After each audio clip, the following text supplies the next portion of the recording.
Hello viewers, আসসালামু আলাইকুম। কেমন আছেন সবাই? আশা করি ভালো আছেন। আমি আজ রান্না করব ফুলকপির পাকোড়া।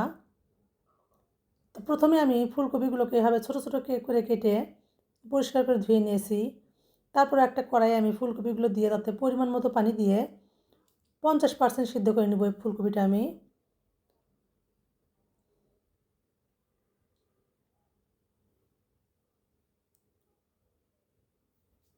তো ফুলকপিগুলো সিদ্ধ করা হয়ে গেছে। এবার একটা ছাঁকনিতে আমি এটা তুলে নিব, একদম পানি ঝরিয়ে নিব। একটা বাটিতে নিয়ে নিব। তারপর এখানে আমি দিব স্বাদ মতো লবণ, হলুদের গুঁড়া, মরিচের গুঁড়া, ভাজা জিরার গুঁড়া, কর্নফ্লাওয়ার,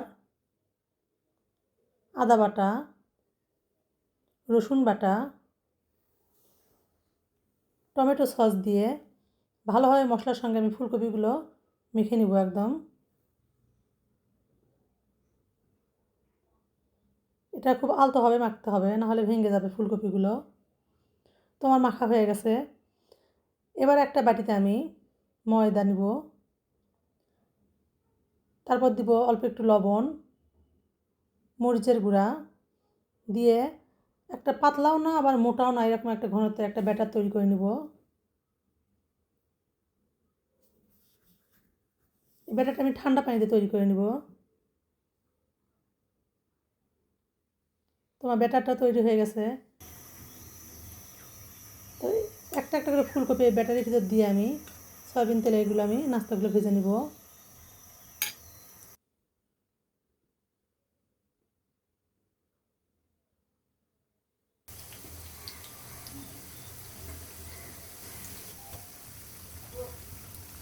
তো ফুলকপিগুলো ভাজার সময় আমি চুলার আঁচটা রাখবো একদম মিডিয়াম হিটে।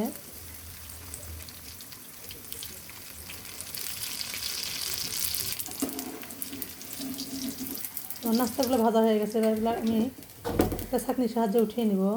তো দেখেই বুঝতে পাচ্ছেন কতটা সুন্দর আর লোভনীয় হয়েছে। খেতেও কিন্তু অনেক মজা। আপনারা বাড়িতে একবার ট্রাই করে দেখতে পারেন। ভালো লাগলে লাইক, কমেন্ট, শেয়ার দিয়ে পাশে থাকবেন।